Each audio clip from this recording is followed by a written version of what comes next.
9. Hindley entrou vociferando palavras terríveis de se ouvir, e me pegou no ato de esconder seu filho no armário da cozinha.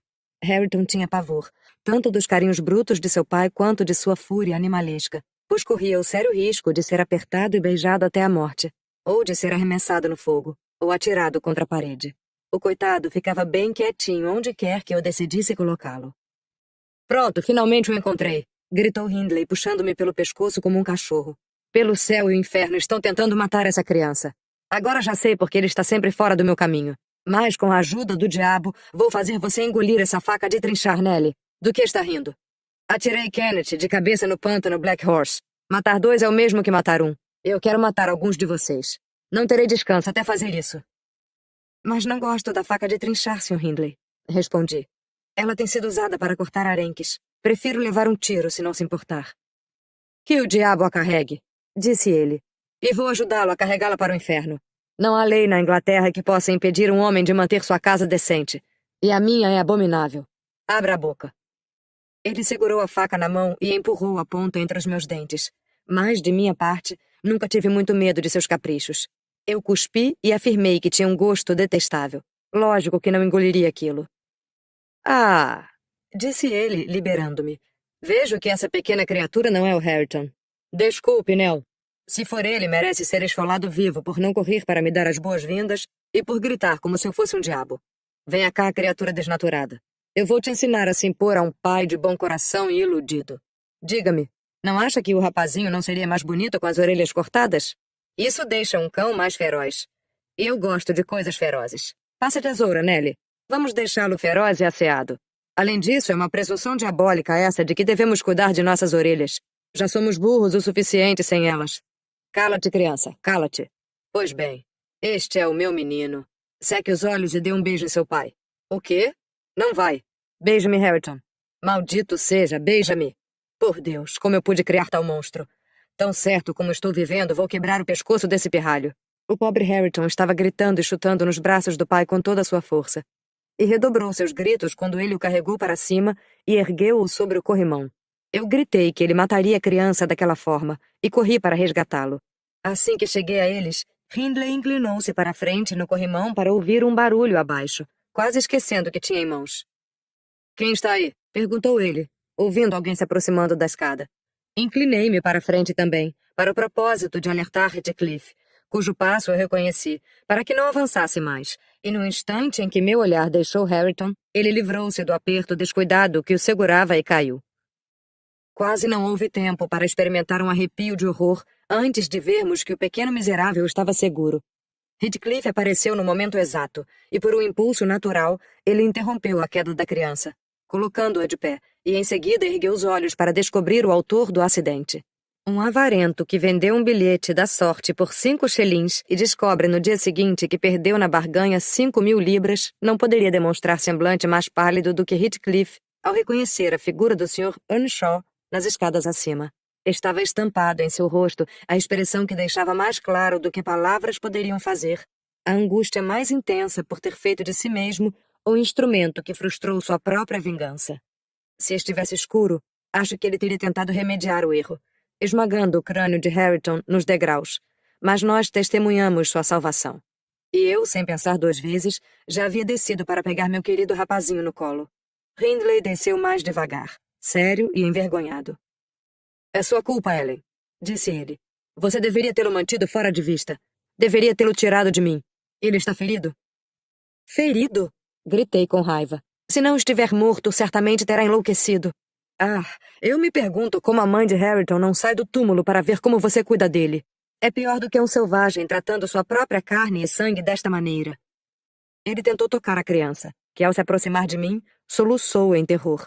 Ao toque do primeiro dedo de seu pai, Harrington abriu o berreiro, gritando mais alto do que antes, se debatendo como se sofresse convulsões. "Não se atreva a encostar nele", continuei. "Ele o odeia. Todos o odeiam. Essa é a verdade. Que família feliz o senhor tem, e a que belo estado chegou." "Devo chegar a um estado mais belo ainda, Nelly", riu o homem, recuperando sua dureza. "Por ora, suma com ele da minha vista. E escute, Heathcliff. Fique fora do meu caminho. Não quero ouvi-lo. Não pretendia matá-lo esta noite. A menos que talvez eu coloque fogo na casa e mate todos. Isso vai depender do meu ânimo. Enquanto dizia isso, ele pegou uma garrafa de conhaque da cômoda e colocou um pouco em um copo. Não, por favor, não beba mais. Implorei. Sr. Hindley, tome cuidado. Tenha misericórdia deste infeliz menino, se não se importa consigo mesmo. Qualquer um fará melhor por ele do que eu, respondeu. Tenha misericórdia de sua própria alma, disse eu, tentando arrebatar o copo de sua mão. Eu não, pelo contrário. Terei prazer em enviá-la para a perdição, para punir seu criador, exclamou o blasfemador. Um brinde à sua condenação calorosa. Ele virou o copo em um gole e nos mandou embora, com impaciência, proferindo uma série de impropérios horríveis demais para se repetir ou lembrar. É uma pena que ele não possa se matar com bebida, observou Heathcliff, murmurando inúmeras maldições quando a porta foi fechada. Ele está fazendo tudo o que pode, mas seu corpo é bastante resistente. Sr. Kennedy diz que apostaria sua égua que ele vai sobreviver mais do que qualquer homem deste lado de Gimmerton, e que vai para o túmulo como um pecador velho, a menos que alguma feliz desgraça recaia sobre ele. Fui para a cozinha e me sentei para acalmar meu cordeirinho para dormir. Pensei que Heathcliff seguiria para o celeiro, mas ele apenas atravessou a sala e se jogou em um banco perto da parede, distante da lareira, e lá permaneceu em silêncio. Eu estava balançando Hareton no meu joelho e cantarolando uma música que começava Era tarde da noite e as crianças choravam, e lá embaixo sua mãe os escutava. Quando a senhorita Cat, que tinha ouvido o rebuliço de seu quarto, colocou a cabeça para dentro da cozinha e sussurrou. Você está sozinha, Nelly? Sim, senhorita, respondi.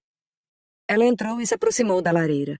Eu, supondo que ela fosse falar alguma coisa, olhei para cima. Seu semblante expressava perturbação e ansiedade. Seus lábios estavam entreabertos, como se ela quisesse falar, e ela respirou fundo. Mas apenas suspirou em vez de dizer algo. Retomei minha música. Afinal, não tinha esquecido seu comportamento recente. Onde está Heathcliff? Perguntou ela, me interrompendo. No estábulo, cuidando de seu trabalho. Respondi, seca. Como ele não me contradisse, pensei que talvez tivesse adormecido. Outra longa pausa se seguiu, durante a qual percebi uma ou duas lágrimas caírem do rosto de Catherine. Será que se arrependeu de sua conduta vergonhosa? Isso seria uma novidade, mas ela que se dane. Não sou eu quem vai ajudá-la. Pensei comigo mesma. Não, ela não se remoeria pelos problemas de qualquer um que não fosse ela mesma. Ah, céus! Exclamou ela por fim. Estou muito infeliz. Uma pena, observei. Você é difícil de agradar, tem tantos amigos e tão poucas responsabilidades, e ainda assim não consegue ficar contente. Nelly, guardaria um segredo? Continuou ela, ajoelhando-se perto de mim e levantando os olhos cativantes para o meu rosto com aquele tipo de olhar que desativa o rancor, mesmo quando se tem todo o direito de se sentir assim. É algum que vale a pena manter? Perguntei, menos mal-humorada.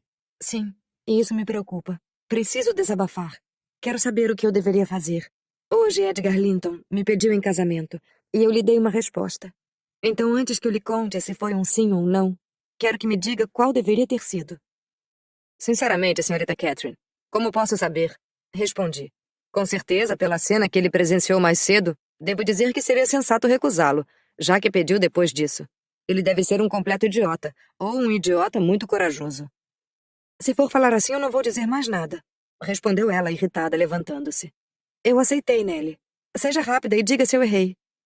Se aceitou, então de que adianta discutir o assunto? Já prometeu a ele, não pode se retratar.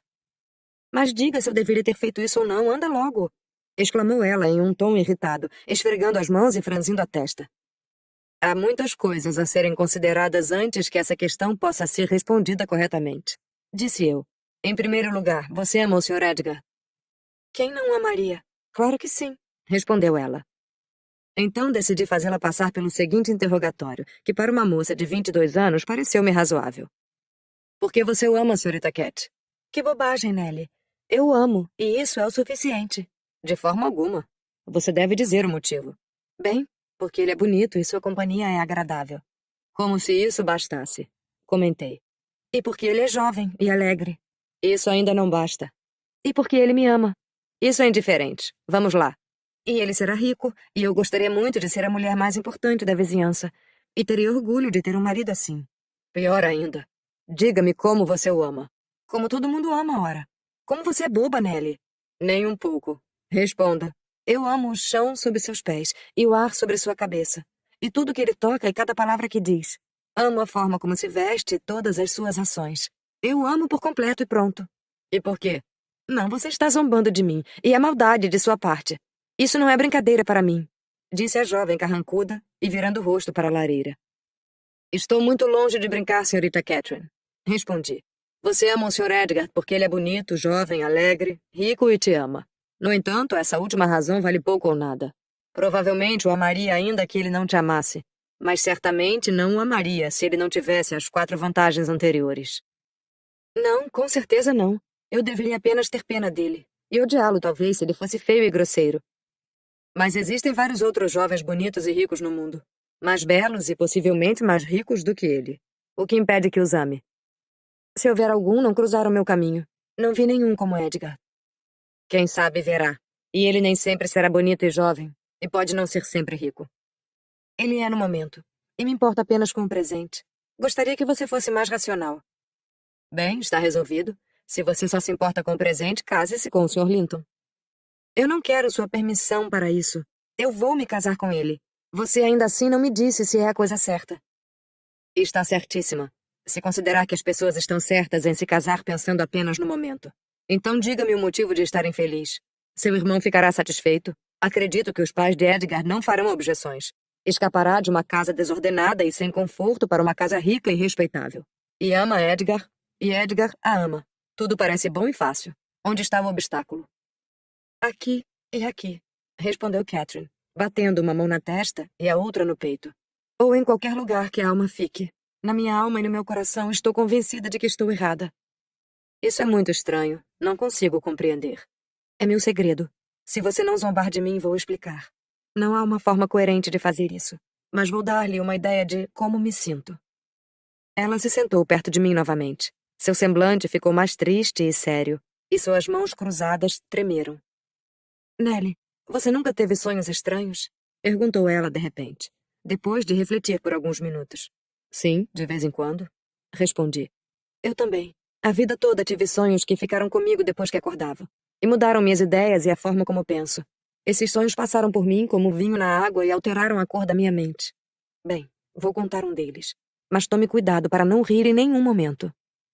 Ah, não, senhorita Catherine, exclamei. Já estamos tristes o suficiente sem evocar fantasmas e visões para nos deixar perplexos. Vamos, seja feliz como sempre foi. Olhe para o pequeno Harrington. Ele não está sonhando com nada triste. Veja como sorri docemente em seu sono. Sim, com a doçura de seu pai que o amaldiçoa docemente em sua solidão. Você lembra dele, ouso dizer, quando era apenas mais uma coisa gordinha, quase tão jovem e inocente quanto Harrington. De qualquer forma, exijo que me escute. Não é longo e também não estou em condições de ser feliz esta noite. Não vou ouvir, repeti apressadamente. Eu era supersticiosa com os sonhos na época, e ainda sou. E Catherine tinha uma melancolia incomum em sua essência que me fez temer algo, como se adivinhasse uma profecia e pudesse prever uma terrível catástrofe. Ela se irritou, mas não continuou seu relato. Aparentemente mudou de assunto, recomeçando a falar pouco tempo depois. Se eu estivesse no céu, Nellie, ficaria extremamente infeliz. Porque não está apta para ir até lá, respondi. Todos os pecadores seriam miseráveis no céu. Mas não é por isso. Sonhei uma vez que estava lá. Já disse que não darei ouvidos aos seus sonhos, senhorita Catherine. Vou para a cama. Interrompi novamente. Ela riu e me segurou, pois fiz um movimento para deixar minha cadeira. Isso não é nada, exclamou ela. Eu só ia dizer que o céu não parece ser o meu lugar. E desatei em prantos porque queria voltar para a terra. Os anjos ficaram com tanta raiva que me jogaram no meio da charneca, aqui no Morro dos Ventos Uivantes, onde acordei soluçando de alegria. Isso vai explicar o meu segredo, bem como outro sonho. Não existem mais razões para me casar com Edgar Linton do que para estar no paraíso. E se o perverso do meu irmão não tivesse feito Heathcliff ir tão baixo, eu nem sequer cogitaria essa possibilidade. Seria degradante me casar com Heathcliff no momento. Então ele nunca saberá o quanto o amo. E isso, não porque ele é bonito, Nellie, mas porque ele faz mais parte de mim do que eu mesma. Seja lá do que for feita a alma, a dele e a minha são iguais. Linton é tão diferente como um raio de lua de um relâmpago, ou a geada do fogo. Antes que esse discurso terminasse, recordei-me da presença de Heathcliff. Tendo notado um ligeiro movimento, virei a cabeça e o vi se levantar do banco e sair furtivamente sem fazer barulho. Ele havia ouvido até o momento em que Catherine disse que se casar com ele seria degradante. e então não ficou para ouvir mais nada. O banco em que eu estava sentada impedia que Cat notasse a presença ou partida dele. Em um sobressalto, pedi que ela se calasse. Por quê? Perguntou ela, olhando nervosamente ao redor. Joseph está aqui. Respondi, captando oportunamente o som de sua carroça pela estrada. E Heathcliff deve estar com ele. Nem sei ao menos se ele não estava na porta neste momento. Ah, ele não conseguiria me ouvir da porta, disse ela. Dê-me Harrington, enquanto você prepara o jantar. E quando estiver pronto, jantaremos juntas. Eu quero enganar minha consciência, me convencendo de que Heathcliff não tem noção dessas coisas. Ele não tem, não é? Não faz ideia do que é estar apaixonado. Não vejo motivos para que ele não saiba tão bem quanto a senhorita. Respondi. E se a senhorita for a escolha dele, ele será a criatura mais infeliz que já nasceu. Assim que se tornar a senhora Linton, ele perderá a amiga, a amada, perderá tudo. Já considerou como suportará a separação? E como ele aguentará estar completamente abandonado no mundo? Porque, senhorita Catherine, ele completamente abandonado. Nós dois separados, exclamou ela com indignação. Quem nos separará? Diga-me. Quem tentar certamente encontrará o destino de Milo. Não enquanto eu viver, Ellen. Nenhum mortal ousará fazer isso. Que cada Linton na face da terra desapareça se eu abandonar Heathcliff. Ah, não é isso que pretendo, não é o que quero dizer. Eu não seria a senhora Linton se esse preço fosse exigido. Ele será para mim tanto como sempre foi durante toda a sua vida. Edgar que esqueça sua antipatia. E ao menos o tolere. Ele vai quando se der conta dos meus verdadeiros sentimentos em relação a ele. Nellie, vejo que você me acha uma egoísta desgraçada. Mas nunca lhe ocorreu que se Heathcliff e eu casássemos, viveríamos como mendigos? Ao passo que se eu me casar com Linton, posso ajudar Heathcliff a se levantar e o livrar do poder do meu irmão. Com o dinheiro do seu marido, senhorita Catherine? Perguntei. Perceberá que ele não é tão flexível quanto calcula. E ainda que não caiba a mim julgar, acho que esse é o pior motivo que já deu para ser a esposa do jovem Linton. Não é, retrucou. Pelo contrário, é o melhor. Os outros eram satisfação dos meus caprichos. E pelo bem de Edgar também, para satisfazê-lo. Esse motivo é para o bem de quem compreende em seu âmago meus sentimentos por Edgar e por mim mesma. Não posso expressar, mas certamente você e todos têm noção de que há, ou deveria haver, uma existência além de nós. Qual seria a utilidade da minha criação se eu estivesse totalmente contida aqui? Minhas grandes misérias neste mundo foram as misérias de Heathcliff. Observei e senti cada uma desde o início. E meu maior pensamento em toda a vida é ele. Se tudo mais perecesse, e ele permanecesse, eu continuaria a viver.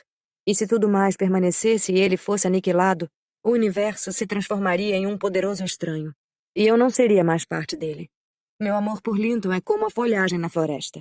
O tempo vai mudar, estou bem ciente, assim como o inverno muda as árvores.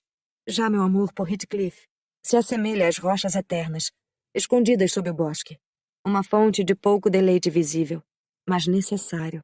Nellie, eu sou o Heathcliff. Ele está sempre, sempre em minha mente.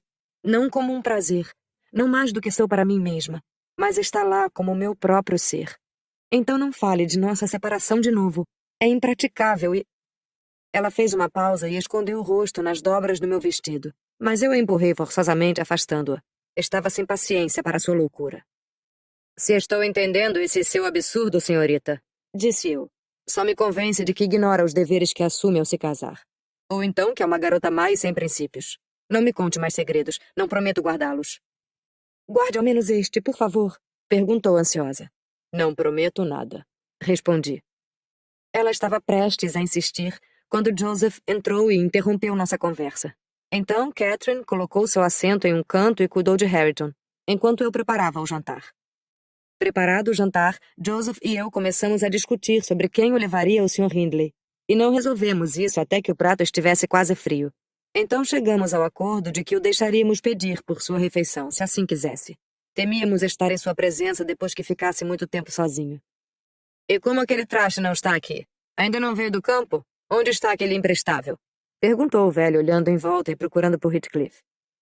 Vou chamá-lo, respondi. Ele está no celeiro, não tenho dúvidas. Fui até lá, mas não obtive resposta. Ao voltar, sussurrei para Catherine que eu tinha certeza de que ele ouviu boa parte do que ela disse, e como ouvi sair da cozinha assim que ela reclamou da conduta do irmão em relação a ele. Ela deu um pulo de susto. Deixou Harrington sentado e correu para procurar ela mesma o amigo. sem nem sequer tomar um tempo para considerar por que estava tão agitada, ou como suas palavras o teriam afetado. Catherine se ausentou por tanto tempo que Joseph propôs que não deveríamos esperar mais. Ele astuciosamente conjeturou que não estavam na mesa para evitar seus longos sermões.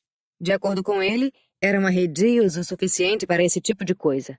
E em nome dos 2 fujões, acrescentou naquela noite uma oração especial à habitual prece de 1/4 de hora antes do jantar.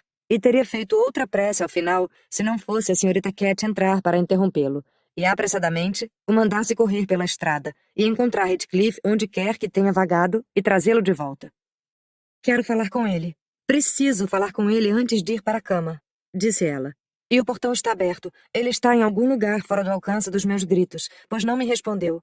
Gritei seu nome o mais alto que pude. Joseph objetou no início, mas ela estava irredutível demais para ser confrontada naquele momento.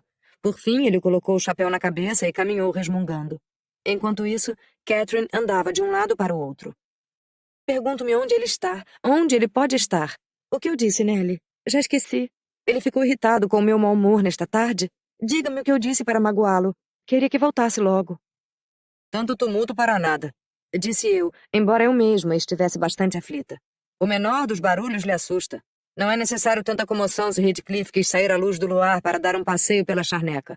Ou mesmo ficar deitado sob o monte de feno no celeiro, se sentindo muito ofendido para estar em nossa presença.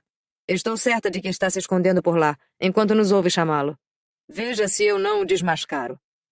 Parti para procurá-lo, mas o resultado foi a decepção. A busca de Joseph terminou da mesma forma.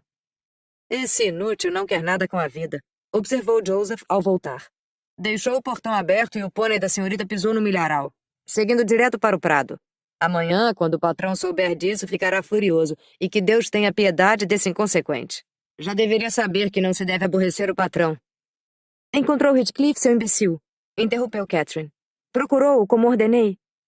Seria mais útil procurar o cavalo, respondeu ele. Seria mais sensato, mas não seria sensato procurar nem o cavalo nem Heathcliff nessa escuridão que está lá fora.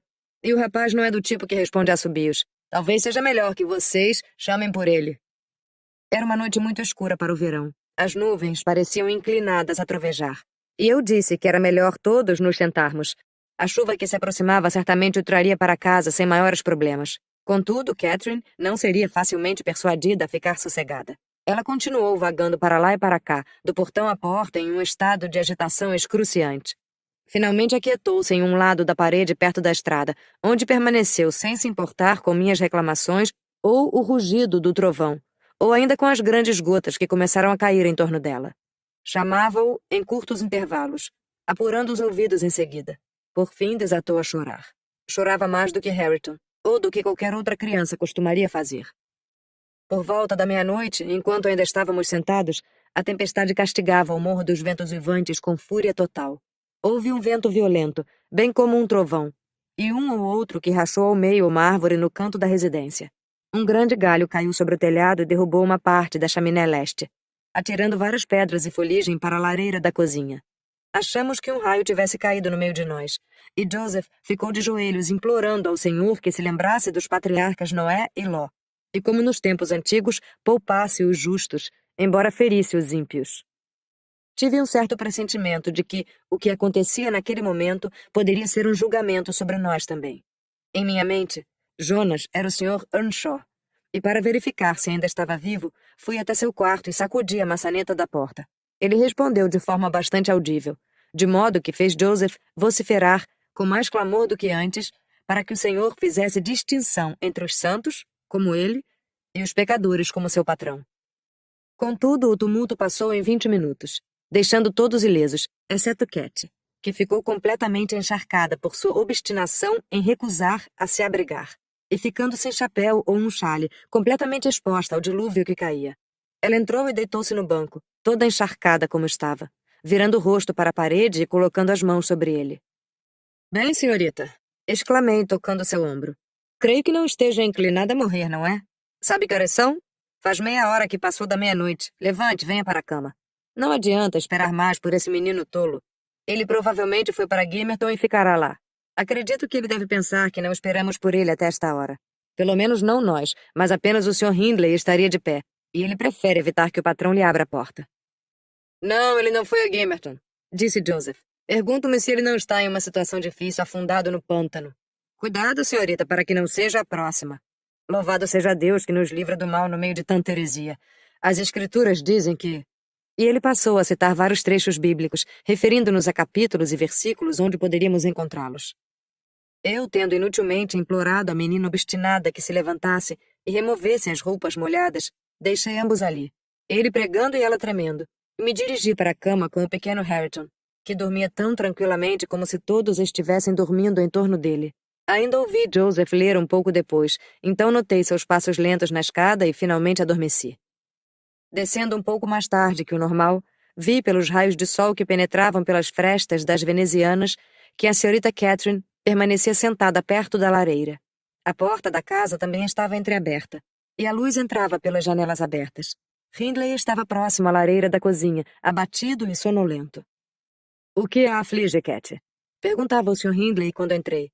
"Sua aparência está pior do que a de um filhote de cão afogado. Por que está encharcada e pálida, criança?" "Apenas me molhei", respondeu ela com relutância. "E estou com frio, só isso." "Ah, ela é muito travessa!" exclamei, percebendo que o patrão estava toleravelmente sóbrio.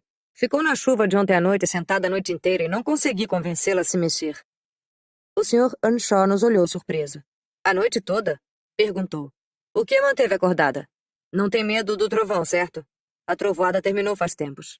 Nenhuma de nós queria mencionar a ausência de Heathcliff, enquanto fosse possível esconder do patrão esse fato. Assim respondi que não sabia o que a levou a isso, e Cat nada disse. A manhã estava fresca e agradável. Abri as venezianas, o que inundou a cozinha com o aroma das flores no jardim. Mas Catherine gritou irritada. "Ellen, fecha a janela. Estou com muito frio." E seus dentes batiam enquanto ela se encolhia mais perto das brasas quase apagadas. "Ela está doente", disse Hindley, segurando seu pulso. "Suponho que seja a razão pela qual não foi para a cama." "Raios. Não quero saber de mais doenças aqui. O que diabos fazia na chuva?" "Correndo atrás dos rapazes, como de costume", resmungou Joseph, encontrando a oportunidade perfeita para destilar seu veneno. "Se eu fosse o senhor, lhes bateria a porta na cara todas as vezes que aparecessem.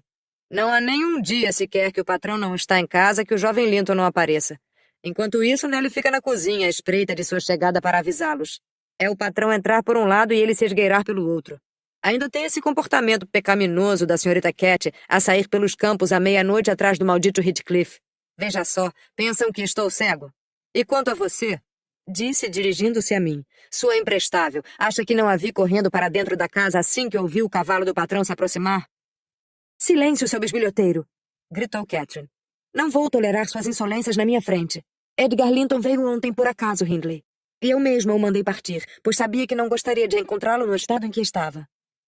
"Você mente, Cat, sem dúvida", respondeu seu irmão. "E ainda é tola. Mas Linton não importa no momento. Diga-me se esteve ou não com Heathcliff noite passada. Fale a verdade. Não tenha medo de prejudicá-lo, embora eu o odeie mais do que nunca. Sua recente boa ação faz pesar minha consciência ante a vontade que tenho de estrangulá-lo. Para prevenir que isso ocorra, irei pô-lo para fora daqui hoje mesmo, ainda pela manhã. E depois de sua partida, os aconselho que se mantenham nos eixos ou as consequências serão severas." "Não vi Heathcliff na noite passada", respondeu Catherine, em um lamento amargo. "E se você o expulsar de casa, irei com ele. Mas talvez nunca tenha uma oportunidade dessas. Ele pode já ter ido." Neste momento, ela explodiu em um doloroso pranto, murmurando palavras desconexas. Hindley despejou sobre ela uma torrente de insultos desdenhosos e a mandou para o quarto. Caso contrário, lhe daria motivos reais para chorar. Eu a obriguei a obedecê-lo. Nunca esquecerei a cena que ela fez quando alcançamos seu quarto. Isso me apavorou. Pensei que ela estava ficando louca. E implorei a Joseph que corresse para buscar o médico. E era apenas o início do delírio. O Sr. Kenneth, assim que a viu, anunciou que estava muito doente. Tinha febre. Ele a examinou e disse-me para alimentá-la com soro de leite e mingau, e que tomasse cuidado para que Cat não se jogasse do topo da escada ou da janela do quarto. Dito isso, ele partiu, pois tinha muito a fazer na paróquia, e ainda tinha 3 ou 4 quilômetros a percorrer. Embora não possa dizer que fui uma enfermeira gentil, Joseph e o patrão não eram melhores. Nossa paciente teimosa e difícil se recuperou. A matriarca dos Linton nos pagou várias visitas. Nos repreendeu e dava ordens a todos nós.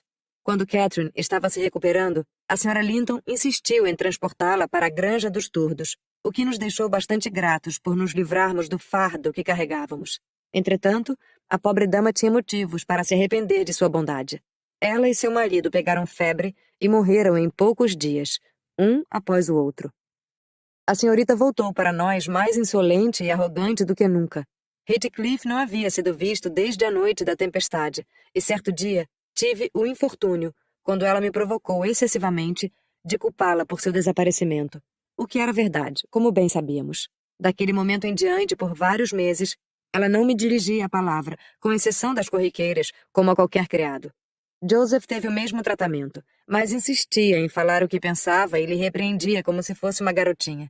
Entretanto, Cat se considerava uma mulher e nossa patroa. Ela pensava que sua doença recente lhe dava o direito de ser tratada com consideração. O médico nos alertou que era melhor que a jovem não fosse contrariada, que as coisas deveriam seguir seu próprio caminho e, para ela, era um atentado à sua vida que qualquer um de nós se opusesse a seus caprichos, ou tentasse contrariá-la. Ela se manteve distante do Sr. Earnshaw e seus amigos, com instruções de Kenneth para que ela não tivesse um ataque de nervos. Seu irmão atendeu a todas as suas vontades e permitiu-lhe tudo o que quisesse. Ele era bastante indulgente em agradar a seus caprichos, não por afeto, mas por orgulho. Desejava sinceramente vê-la honrar a família por uma aliança com os Lintons. E enquanto ela o deixasse em paz, poderia pisar em nós como escravos, pouco o importava. Edgar Linton, como todos os pretendentes que apareceram antes e depois dele, estava apaixonado e se considerava o homem mais feliz da terra no dia em que a levou à Capela Gimmerton, 3 anos após a morte do pai. Contra a minha inclinação, fui persuadida a deixar o Morro dos Ventos Uivantes e a acompanhei para cá. O pequeno Hareton tinha quase 5 anos e eu havia acabado de começar a ensinar-lhe as primeiras letras. Fizemos uma triste despedida, mas as lágrimas de Cat foram mais poderosas do que as nossas. Quando me recusei a ir e ela percebeu que suas súplicas não me comoveram, foi lamentar para o marido e para o irmão. O primeiro ofereceu-me um salário generoso. Já Hindley me mandou fazer as malas, pois não mais queria mulheres em casa, uma vez que não havia mais uma patroa. Quanto a Hareton, o pároco deveria cuidar dele. Com isso, minha única escolha foi obedecer. Eu disse ao patrão que ele se livrou de todas as pessoas decentes, apenas para ruir um pouco mais rápido. Beijei Hareton, disse adeus, e desde então ele tem sido como um desconhecido para mim. E é muito estranho pensar isso, mas não tenho dúvidas de que ele se esqueceu completamente de Ellen Dean. Ele que sempre foi mais que tudo no mundo para mim, e eu para ele. Neste ponto da história da governanta, ela por acaso olhou para o relógio sobre a chaminé. Ficou surpresa ao ver o ponteiro marcar 1:30. A senhora Dean não quis ouvir falar de ficar 1 segundo a mais ali.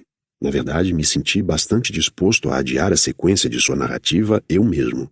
Assim ela foi para seus aposentos e eu fiquei pensativo por mais 1 ou 2 horas.